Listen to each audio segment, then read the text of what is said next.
Frères et sœurs, la paix soit avec vous. Alors, on m'a posé la question, quel est l'enseignement de l'Église sur les péchés sexuels avant le mariage? Alors, avant d'y répondre, je vais simplement parler du projet de Dieu et de l'enseignement de l'Église sur la sexualité humaine.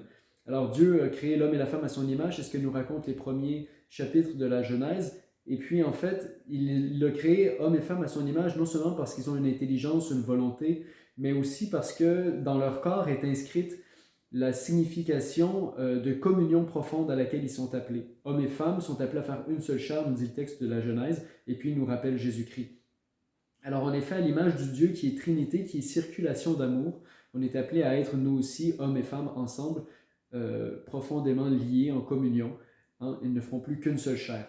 Alors ça veut dire aussi, si on est créé à l'image et à la ressemblance de Dieu, qu'on n'est pas des déchets, qu'on n'a pas un corps simplement pour jouir, ou que notre corps n'est pas simplement un tas de pulsions ou de matière, mais qu'il y a vraiment une charge spirituelle dans notre corps qui est appelée à une communion profonde. Et c'est pour ça qu'on ne peut pas traiter notre corps de n'importe quelle manière. Saint Paul le dit de manière très saisissante. Il dit, vous êtes temple de l'esprit dans votre corps. Hein?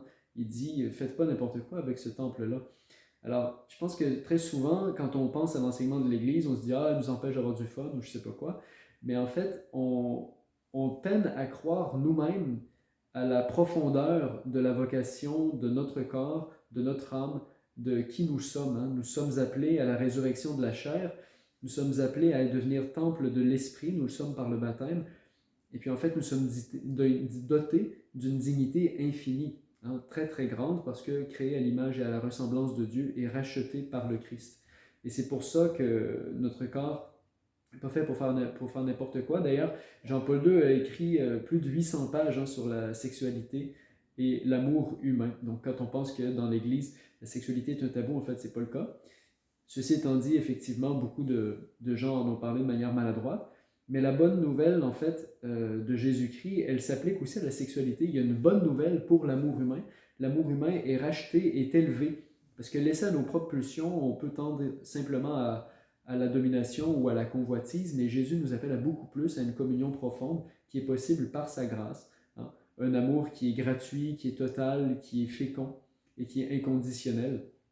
Alors c'est cet amour-là à laquelle nous sommes appelés par le sacrement du mariage, entre autres, et dans ce sacrement dans lequel on peut vivre cet amour-là, qui est finalement dans lequel la jouissance sexuelle est une prémisse aussi, finalement, de ce que nous vivrons profondément unis à Dieu dans les cieux. Alors ça peut sembler étonnant dit comme ça, mais nous sommes vraiment faits, effectivement, pour vivre une communion les uns avec les autres, hommes et femmes. Il les créa, ils firent une seule chair. Alors voilà, j'espère que ça répond un peu à votre question. Donc tout ce qui est péché, finalement, c'est ce qui ne correspond pas à cet enseignement-là. Donc tout ce qui est excitation volontaire des organes génitaux, tout ce qui est relations sexuelles hors mariage, parce que nous sommes faits comme temple de l'esprit, nous sommes faits pour nous donner de manière inconditionnelle, totale, féconde à une personne d'un sexe opposé. Et donc tout ce qui ne va pas dans ce sens-là, finalement, nous diminue en deçà de ce à quoi on est appelé. Et voilà, alors, pas de panique si ça arrive, hein, il y a toujours évidemment le sacrement de pénitence et de réconciliation.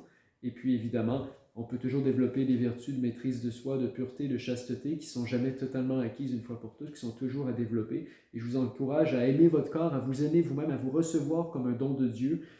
Et ensuite, ça va vous aider à être capable de donner totalement qui vous êtes comme un don de Dieu aussi en retour. Et alors, je vous souhaite une bonne semaine, que Dieu vous bénisse.